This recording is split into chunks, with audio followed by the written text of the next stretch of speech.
Hi, welcome to the F1 Time Portal, a Formula One history podcast by a couple of friends that love Formula One. I'm your host, Rosa. And I'm the Joker host, Luigi. And today we're rating drivers from 1974 for our special series, the Time Portal Championship.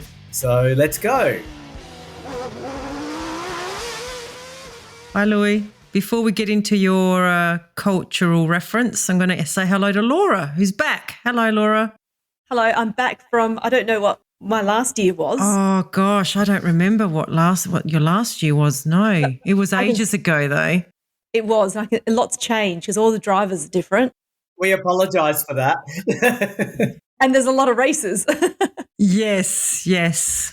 So if everyone doesn't remember, Laura and Luigi are brother and sister. So, yep, get ready for some fights and some harsh criticism happening between these two.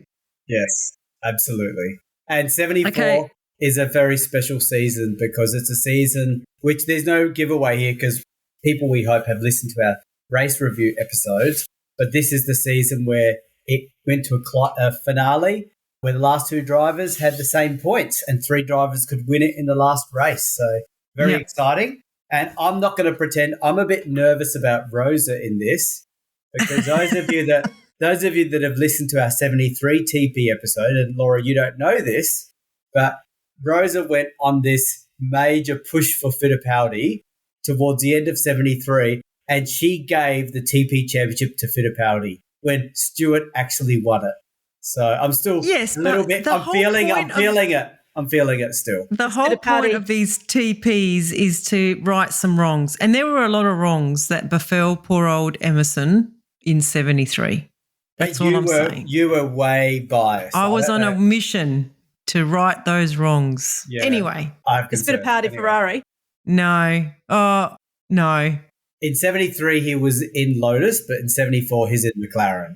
So, Louis, very quickly, your Joker reference, what's that? Oh, that song came out in 74, and it's not one of my favourite songs, but it's a song that a lot of people know. You know, The Joker by the Steve Miller Band? No? I probably would know it if I heard it, I reckon, but I don't know it off the top of my head. Oh, you know, the chorus goes something like, I'm a joker, I'm a smoker. Oh, yes. Oh, yeah. Yeah. See, I knew I would know it. Yes. Yeah. Okay. And I thought you were going to break out into song there, No, Louis. I was not. I was going to do the words. But I knew the words were good enough, so yeah. Okay. All right, well, let's get started. So we're going to do a quick recap of each race, and it's very quick, not as quick as some of mine. Luigi wrote these ones. And then we'll cut to Laura, and Laura will do her 3, 2, 1 and the reason why. And then, Luigi, you go next, and then I'll go last. Yes. Okay, we're ready. Long season, so it's 15 races. So race 1 is Argentina. So attention was on Fittipaldi because this was his first race in the McLaren team and home hero Reutemann in the Brabham. So Peterson secured pole in the Lotus, followed by Regazzoni and Fittipaldi. At race start, Peterson made a good start to take the lead and Hunt stormed up from 5th to move to 2nd. Hunt then moved into the lead during the first lap and then spun out on his own out of contention. So Hunt was in a pretty average car, if I recall correctly. Real drama happened. Yeah. Real drama happened when Regazzoni, having made a poor start, spun with Revson, putting both out of winning contention. Reutemann in 2nd on lap 10, he charged through into the lead and proceeded to build a huge 30-second lead ahead of Holm in the McLaren. The race has a boring middle stint, but came alive with 15 laps to go when Reutemann had issues with his airbox coming loose and his car started dropping to 7 cylinders. So it was an 8-cylinder car.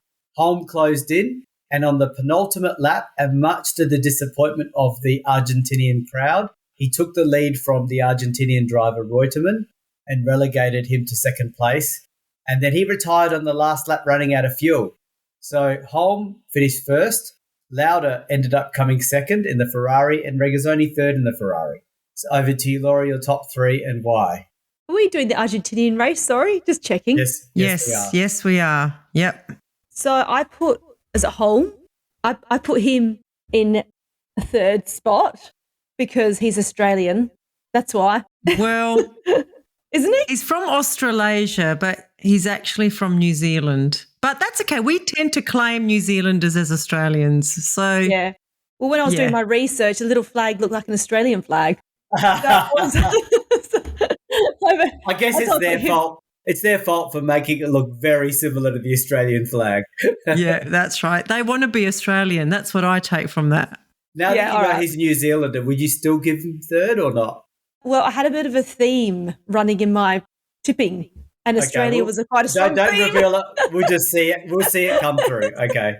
So I'm just going to go with him being Australian. Yeah, okay. In second spot, I put, so you said Reutemann? Is that how I say it? Reutemann. Yep. I put him in second spot for starting in sixth place on the grid, developing a strong lead, just unfortunate with his engine dying at the end.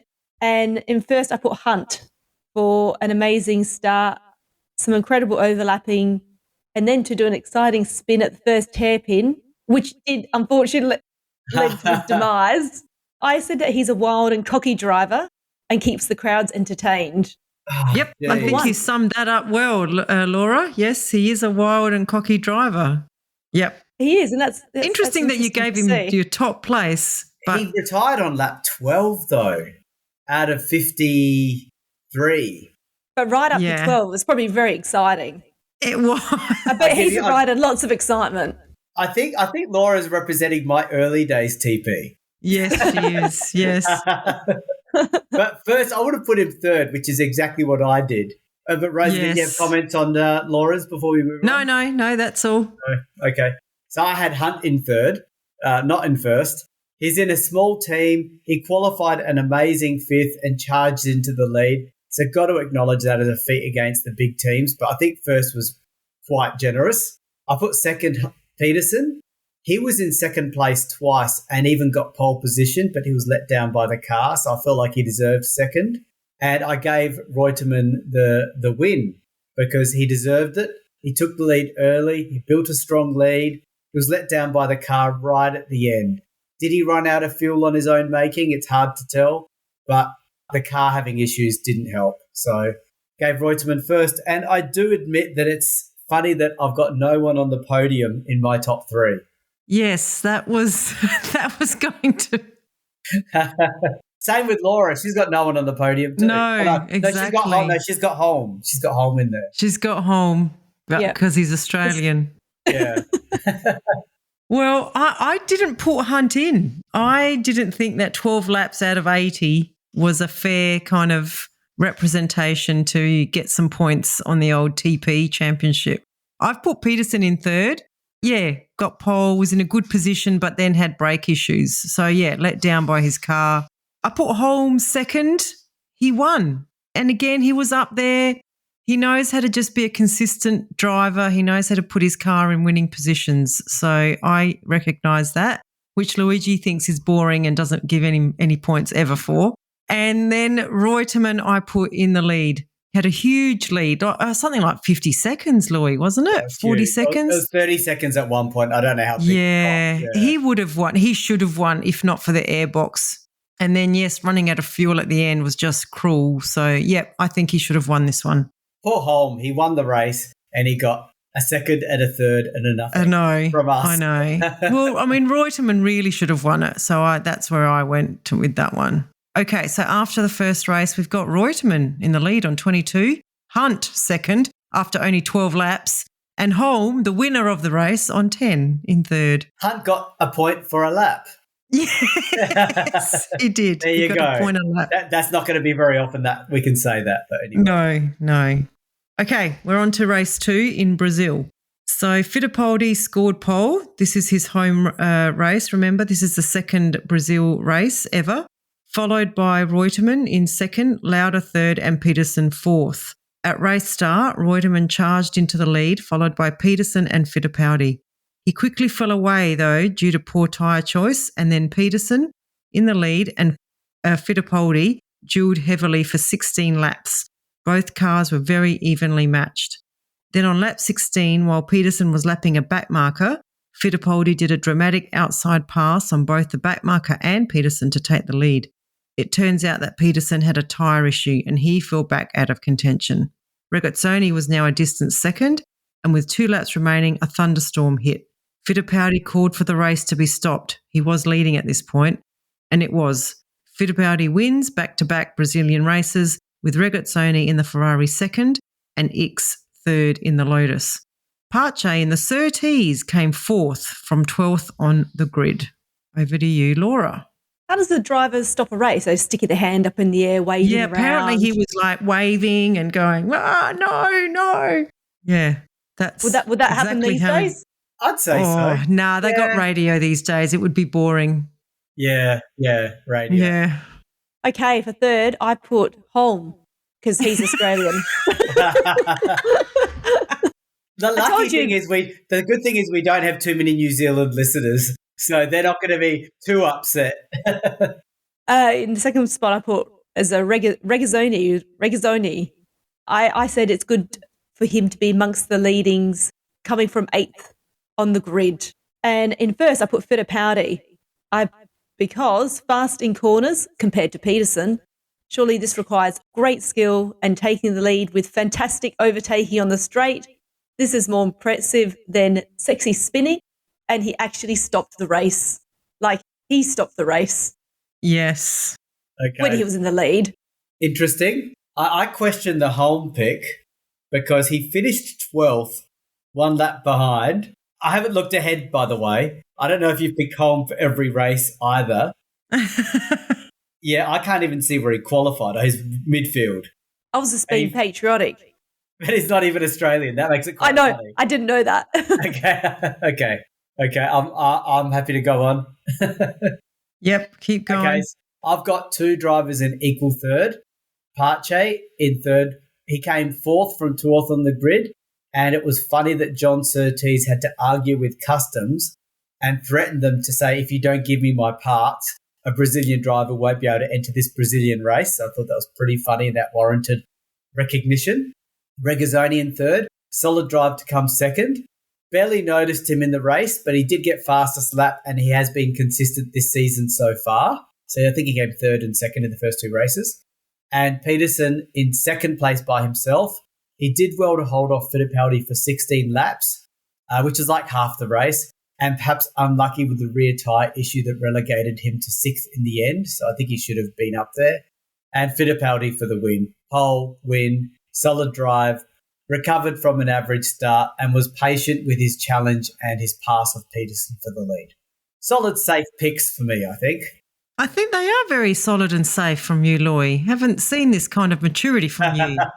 Well, Laura's here now. So I've got to give room. I've got to give room to her. Yeah. I'll bring the immaturity to the podcast. No, he just wants his big brother vibe out there. Yeah, look, mine are close to yours, Louise. I had Regazzoni in third. This finish put him in the lead of the championship for the first time since March 1971 for the Ferrari team. So I thought that was pretty big, momentous occasion for Ferrari. And he did well in the race, solid drive to come second. I put Peterson in second, a bit like you. I think he would have hung on for second if not for that tyre issue.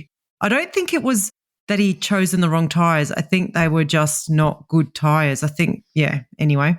And then Fittipaldi, pole, win, great overtaking manoeuvre. You got to give it to the man. And at his home track as well. Not easy. Yeah, and his home track. A lot of pressure. So, after 2 races, Fittipaldi has stormed into the lead on 24 points. Reutemann is in second on 22, equal with Peterson on 22, and Holm is up there on 14, the Australian superstar. Yeah. Okay, so we're up to race 3, the South African Grand Prix. So Lauda secured his first pole position ever in the Ferrari, followed by a surprising front row starter in Pace in the Surtees. To put in perspective, Surtees is like a midfield team. And even more surprising, Merzario, which is a sort of a backmarker team, in third. And then Reutemann, the winner of the last... He didn't win the last race. No, he didn't. But anyway, he's a competitor. At race start, Pace had issues, so it was Lauda charging into the lead, closely followed by Reutemann. Soon after, Reutemann took the lead and both Reutemann and Lauda proceeded to pull away from the rest. Regazzoni in the Ferrari was in a safe third. As the race progressed, Regazzoni retired with oil pressures, which allowed a fast-charging Beltoise in the new BRM to move up to third from 11th on the grid. Then with 3 laps to go, Lauda started to suffer the same oil pressure issues as his teammate, and try as he might, including coasting around corners, he couldn't get his car to the finish and he retired. So Reutemann wins his first ever F1 race and Brabham's first in 4 years. Beltoise comes second in the BRM, bit of a surprise, I think. Hayward in the McLaren third, having qualified 12th. And sadly, the week prior to this race, Peter Revson in the Shadow died in a test session. So over to you, Laura, your top 3 and why. Okay, look, this is the last time I'm going to put Holm in third spot. I'm not going to do it anymore, Luigi, okay? Because isn't he consistently at the top of the Drivers' Championship standings? That's why I put him in number 3rd spot. I'll let you answer that, Rosa. Yeah, look, he does very well. He does. He's always in the top 5 or 6, I'd say. He's a world champion. He won the world champion in 1967. So he's just a very consistent driver. You have nailed it on the head. He's always there. He knows how to just get the points. Yeah. In all your commentary, I can't see his name being mentioned, but he's always popping up. So it's because Luigi thinks he's boring. No. Why has he never talked up poor Holm? I know. I'm doing this for Holm. Yeah, okay. So he's number 3. I put Lauda in 2nd spot, but just good generally good driving. Despite I know his engine failed, but I think he's just consistently very good. And I put Reutemann for number 1. You'll think this is funny. I wrote here for a 2-second lead. But you were saying before, you're talking before about the 50-second lead. That was a different race, though. But he did win this one by a lot, though. I know. Yeah, so I put Reutemann at the top. Okay. I realised that I left a driver out, but I've included just about every other driver in mine. Yes. So I've got 3 drivers in 3rd position, but I couldn't divvy it up because of it's 4 points. So I gave Pache 1 point for getting on the front row in the Surtees in a very midfield car, so great performance, and Merzario getting that Williams up to 3rd on the grid and finishing 6th in what is a car that's not as good as those around him. So both of them get a point. And Beltoise, he gets equal 3rd but 2 points because he was in the BRM, a very midfield car. So that was impressive. I put Reutemann in 2nd because it's his first F1 win and due credit. And he's been knocking on the door for that first win for quite some time. So it's well-deserved. And he also got the fastest lap. So that's pretty good. And I gave Revson first, even though he wasn't even in the race, because he made the ultimate sacrifice in F1. And I tend to like to give these people the due respect for the sacrifice they've made. So if it wasn't for Revson, it would have been Reutemann. Yeah. And I sort of regret Lauda. Yeah, why haven't you got Lauda in there? I don't know why. I just must have. Even I do, Luigi, and I'm not as mature as you are. He should have been 2nd at least, or at least ahead of Beltoise. Yeah, I mean, I can understand Pache and Merzario, but Beltoise? He got 2nd in a BRM. Yeah, but it was lucky. I know. Let me just say, I think that's the best he did all year. Yeah, I'm pretty sure he did nothing apart from that. Oh, yeah. He did one other thing, like a 5th place later in the year, and nothing else. So you sacrificed Lauda for Beltoise in a BRM? Probably because I'm so distracted by the other drivers and Revson. Yeah, call it grief. Let's call it Revson grief. Okay, all right. Well, I had Regazzoni in 3rd. His car let him down. He would have finished a solid 3rd, I think. Again, I had Lauda in 2nd. Car issues, otherwise 2nd with 3 laps to go. And yeah, Reutemann, I put him in 1st. Great first Formula 1 win, took the lead and kept it. Issues, questions, queries, notes? Actually, regret not having Lauda. Yeah, okay. Yeah. You'll learn. Laura and I will show you the way. Yeah, I'll show you the way. I will definitely show you the way. Okay, so after 3 races, we have Reutemann in the lead on 44 points, Fittipaldi 2nd on 24 and Peterson 3rd on 22. Holm is up there on 18. He's 4th, just like he always does. I like it. See? Yeah. Okay, we're in Spain, race 4. Ferrari were dominant in qualifying with Lauda on pole and Regazzoni in third. For Lotus, Peterson came in second and Ickx was fifth. Race day was it was rainy and wet at the start, and Peterson jumped into the lead, followed by Lauda and Regazzoni, and then Ickx in the other Lotus in fourth. Then the rain stopped and there was a super busy series of pit stops. Ferrari did a great job with their stops, about 35 seconds. Yes, I said Ferrari. And Lotus were the opposite, as they didn't attach Ickx's rear wheel properly, and when Ickx pulled up down the pit lane, because he had no drive, he accidentally triggered the fire extinguisher, which put foam all over the engine, and this made that engine difficult to restart. It's like a movie skit. Peterson in the other Lotus retired from engine issues at a similar time. So Lauda wins by over 30 seconds from Regazzoni, and it's a Ferrari 1-2.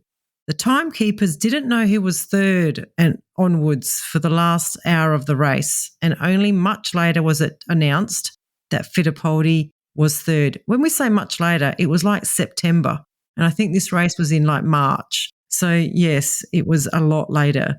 Fittipaldi was announced third, stuck fourth, etc. It was a shambles of a race for Lotus and a shambles of a race for the timekeepers, and this is Lauda's first Formula One win and the 50th for Ferrari. Over to you, Laura. Okay, so this race was just a shambles, and with this timekeeper stuff, does that mean they announced the winners later? Yes. No, the winners were known. The winner was okay. It was from third onwards that they didn't know. Okay. Well, I don't have individual reasons what I've done. I've just generally said this race was shambles, didn't know what was going on. So I just went in the order of the Drivers' Championship standings. So I put Fittipaldi in third, Lauda in second, and Regazzoni in first. Right. Why? Yeah. You can ask, Rosie. You can ask the obvious question. No, you can ask it. Have I got it wrong way around? The big brother. Why is Lauda in second and Regazzoni first? Did Regazzoni not win? No. Did Lauda win? Lauda won by 30 seconds. Yeah. And Regazzoni came second? Yeah. Okay, that's meant to be the other way around. 30 seconds later. Okay. Is it too late, Rosa? The other way around. It is funny, though. It is. Let me see. What is it? Let me have a look. It's only 2 points. You just have to... Oh, no, it's stuff it up, won't it? Yeah. Leave it. I'm leaving it. Leave it. I'm happy with my choices, even though I got it wrong. I mean, the Regazzoni family will be very happy. Like they'll think you've righted the wrong, and the car was set up for Lauda. Should have been. Not fair. Yeah. Okay, so I've got 2 in equal third. I've got the Lotus team, and I call it mocking points. In fact, all of third are mocking points. Shambolic pit stop, which Rosa went through the details. So pretty bad series of events. And timekeepers. I know the busy pit stops would have made it tricky, but surely this is not that difficult to manage, and I'm calling it a mocking point. So the timekeepers get 2 points and the Lotus team get 2 points. I put Lauda in second place. Another debut win this season. So we have Reutemann winning his first race, and again overshadowed by a death, as Reutemann's was overshadowed by Revson. So strong drive. And we didn't mention the death, unfortunately, and that's what my first place is. It's to the Marshal. And I was hoping to know who the Marshal was, but sorry, I didn't get round to it. So he deserves a special mention for the sacrifice that he made. Was this the Holm incident with the wheel? Yeah. So, it was was it the race or practice? I think it was practice. Yeah, a Marshal died, and so I'm giving him first place. You criticised me for doing that in previous podcasts. What do you mean? I gave points for a driver that unfortunately passed away during the, I don't know, it was a race or something. You're like, oh, you can't reward that. I didn't say, you saw it was me? Yes. It was, but I'm sure too. I'm going to go with a yes. Well, I just don't understand, Louis, why you gave mocking points. Like, if something bad happens, you don't give them points.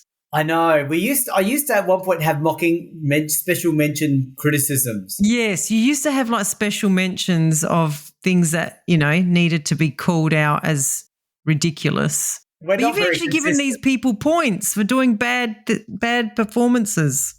I don't know. It's not consistent. I admit it.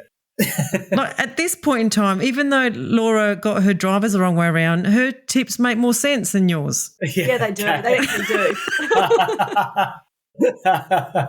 Okay. All right. So I'm just trying to fuel the brother-sister rivalry here, but I have to try harder, I think. Okay. So in my third place, I've given it to Ferrari for being a professional team. That's not going to happen much, so I'm going to acknowledge it when it does happen. They were on point. Their pit stops were amazing. They did good strategy stops. They were just, it was like not the usual Ferrari. So they get third place. That's a good call. Good call. Thank you. Yes. I've put Regazzoni in second. I'm going to just acknowledge him for helping Ferrari get the 1-2. And then I've put Lauda first. He got pole, first win for his career, and he dominated his teammate. Like 32nd win. So I put him first for me. Yeah, as it should have been for Laura, but yeah. Yeah, anyway. At least I had Lauda in there. That's right. I had Lauda in there. I had him in second, thank you. Oh, did you? Okay. Yeah. All right. So after 4 races, we have Reutemann in the lead still on 44. Lauda has jumped up to second, though, on 32, and Regazzoni right behind him on 30. Fittipaldi's on 28. Okay. So up to race 5, the Belgium Grand Prix. So Regazzoni secured pole position in very questionable circumstances. Nobody believed his time. It was about a second faster than everyone else's. And even Ferrari pointed it out to the race organisers. Regardless, he was given pole ahead of Scheckter and Lauda. It was repeatedly called a bogus start by Autosport and Mike Lang, who's the writer of the primary reference we use. At race start, Regazzoni made a good start and took the lead with Fittipaldi and Lauda in quick pursuit. The first 6 pulled away from the rest, and they were nose-to-tail formation until lap 24 as they reached the back markers. There was some movement within those 6, but the major change took place when the leading Regazzoni had to take to the grass to avoid contact with the back marker. He fell back to third.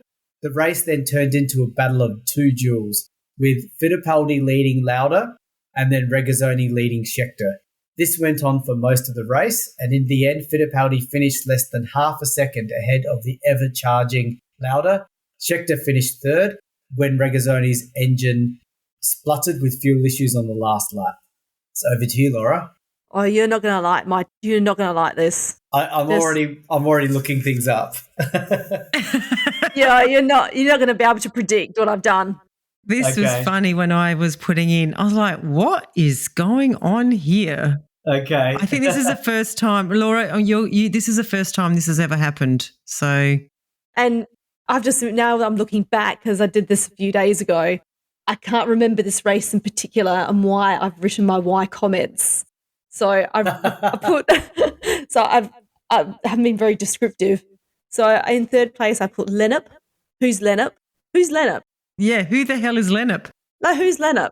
He qualified second last. Okay, that's Lennep. In the Williams Ford. And to put in perspective, Regazzoni got the questionable pole 1 minute 9.82. It's G. Van Lennep, and he qualified 1 minute 15.6. So he was nearly 6 seconds behind Regazzoni. But would you say that's large? Yes, that is very large. He was second to last. That is a lifetime in Formula One. Why? I might have been having, I don't know why. I just wrote who's Lennep. That was that's all I did. Wow. Okay. Moving on to number 2, Brambilla. Yes. He was second to last. I never heard of him. I'm going to start giving out. That's a funny name, Brambilla. Vittorio Brambilla. He qualified dead last, as in at least he qualified, but 1 minute 23.8 to Regazzoni's 1 minute 9. So he was like nearly 14 seconds behind Regazzoni. Yeah. But at least he improved a position, Louis. He came second last, even though he was qualified last. So he moved up one. Yeah, he moved up one. Van Lennep finished 14th. I'm trying to see where Brambilla finished. I don't see him in second last. And not everyone gets in, right? Why did Brambilla get picked second? I've never heard of him. Wow. There's so many drivers you could have picked, but okay. I don't want to go the Regazzoni again, the usual Lauda, Fittipaldi. He came first. So poor Fittipaldi gets no recognition for this big dual win, nothing, okay? He doesn't need it. He's going to get recognised enough. I'm sure you're going to put him in the top 3. Okay. I'm going to give it to those that are never mentioned and never heard. Okay. And now people hear your podcast go, "Ooh, Brambilla, who's that?" And your number 1 driver? Kinnunen. He came in last. No, he didn't even qualify. He didn't? He didn't even he didn't participate in the race because he didn't qualify. Was he disqualified? No, he wasn't considered fast enough to be in the race. Oh, so he didn't even go in the race. Well, I've got him in last place. No mention of him in the podcast. 1 minute 28. What do I have written that? About, what is that? That's like 15 seconds off. Yeah, nearly 20 seconds, 10, 20. Yeah, nearly 20 seconds behind. Oh, well, that's why he's not mentioned, because he didn't even race. You've given us a surprise, so thank you for the... Yeah, she's gone down. She's done a reverse grid. Yeah, I see. A reverse grid. She's done the reverse grid. Yeah, she's gone, who down the bottom needs me to mention them? And she's flipped it and picked pretty much those 3. But what you have done is something, it's unique. Yes, you're right. It's the first time ever. There are some Facebook groups out there that are the forgotten drivers of F1. These drivers are not in that page. So you have made a mockery of the forgotten drivers of F1 Facebook page because they don't even know these guys. Okay, so my top 3. Thank you for that surprise. I've got Lauda in 3rd. Probably angry that Regazzoni got a bonus starting position, but got the last laugh by not just beating Regazzoni, but beating him by 45 seconds. I put 2nd Fittipaldi. Great win under serious pressure from Lauda all race. And first, I put the timekeepers because they gave bogus pole position to Regazzoni and they stubbornly ignored the pleas, even from Ferrari, that the time was wrong. So I thought that was hilarious that the timekeepers just dug their heels in and turned to pride and gave Regazzoni pole when he didn't even deserve it. So that's my top 3. A little bit crazy. The timekeepers. You're giving points to the timekeepers. You can't talk, Laura. But I thought it was meant to be to the drivers. It can be anything. It can be anything. But again, you've given timekeepers your number 1 spot for not doing their job properly. Again, Luigi, again. Again. Again, you're rewarding like bad behaviour. You're rewarding bad behaviour. They didn't even do their job properly. No, that's right. They stuck to their guns. They were proud. And no one was going to use logic against them. That's for sure. No. Okay. Or facts. Yeah. Rose is the only one here. Rose is the only one holding this thing together right now. I feel sorry for the Belgian Grand Prix. I'm going to sort of try to bring in some racing credentials. I've put Regazzoni in 3rd. I mean, it wasn't his fault that he got a bogus pole, and then he did well to take the lead anyway, and he would have actually finished 3rd if not for those fuel issues in the race. And I think they weren't running out of fuel. There was an issue with his fuel pump. So that, again, it was the car letting him down. I was actually going to put Fittipaldi and Lauda joint 1st and 2nd, like give them 7 points each. But in the end, I think Fittipaldi did an amazing job holding Lauda off for that many laps, and it was a really good win under some pressure, I think, from Lauda. So I've put Fittipaldi 1st and Lauda 2nd. And I would have protested. I mean, it's funny that for me to speak like this, but I would have said no, Fittipaldi did win it. Even though they fought hard, he did win it. He held Lauda back, so he deserves the points. So, he deserves the recognition. That's what I thought too, yes. All right, so after race, did I bring it back enough? Yeah, you brought some GP acumen to the podcast. So, yes, Reutemann is still in the lead on 44 points, but Lauda and Fittipaldi are now catching up. They're on 42 and Regazzoni is on 34. And so this is reflecting the championship a little bit, but wasn't Scheckter a player in this season? He was, but not yet, I don't think. He has been very. I mean, I because we did this recording not long ago, I was like, where's Schechter? Yeah, that's right. No points. No. Anyway, no. I think he starts to come into play soon. Yeah. Yes, he does. Yes. Okay, we're at Monaco, race 6. Ferrari front row with Lauda on pole and Regazzoni second. Peterson was third. Depailler qualified fourth, but due to car issues, started at the back of the grid. At race start, Regazzoni got the jump and took the lead from Lauda.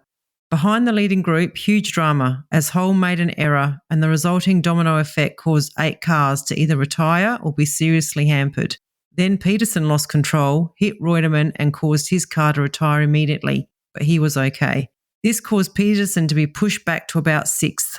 Many other cars continued to retire, with Schenken on lap 11 spinning out on the oil-covered cement that he himself put down on lap 1. By lap 6, nearly half the field was out. So Monaco.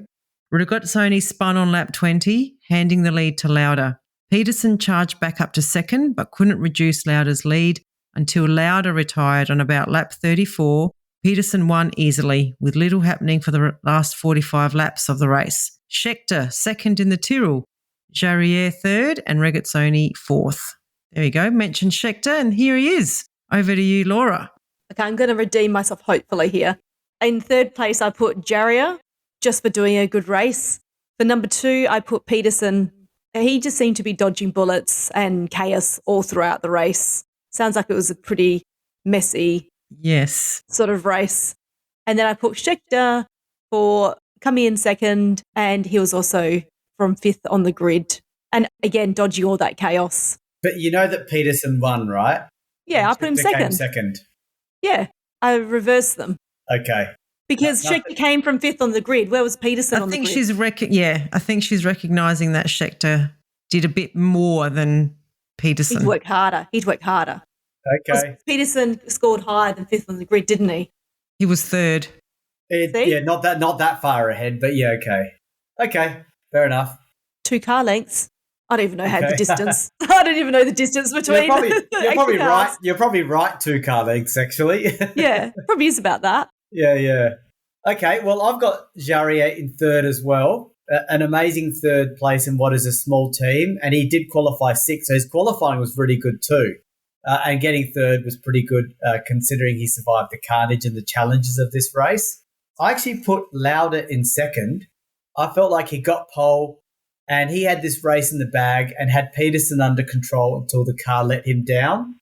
And then I put Peterson in first. I felt like it was an unlikely win, but he survived the crazy first lap incident started by Holm, which did take out 8 cars. And then he took out Reutemann without damaging his car. He passed Jarier twice and was in the right place to maximise opportunities from Lauda's car. So, yeah, it was, a lot of work and, giving him due credit for that. Oh, I think they're good. I had the same as you, except I've switched 2 of them. I also had Jarier in third. So we've all recognised what a great race it was from Jarier. Yeah, great race, was second, good to hang on to third in the end. He was being overtaken at a rate of knots, but he hung in there. I put Peterson second and Lauda first. And I'll go to why I've put Lauda first. He got pole, he was leading, then his engine blew, and it blew on lap 32 of 78. So what's that? Just less than halfway. It may be a big call, but I think he would have won if his car hadn't blown up underneath him. So, and then I've put Peterson second. He was able to take advantage for a good win, but I feel like Lauda had it. Yeah, I think that's fair enough. It was a tight call for me too. Like, I was just so impressed by what Peterson survived that offset the likelihood that Lauda was most likely going to win it. Yeah, okay. All right. Okay, well, that has changed the leaderboard though. Lauda's now screamed into the lead. He's on 56. Reutemann's stuck on 44. Fittipaldi and Peterson are still on 42 each. And Regazzoni's on 34.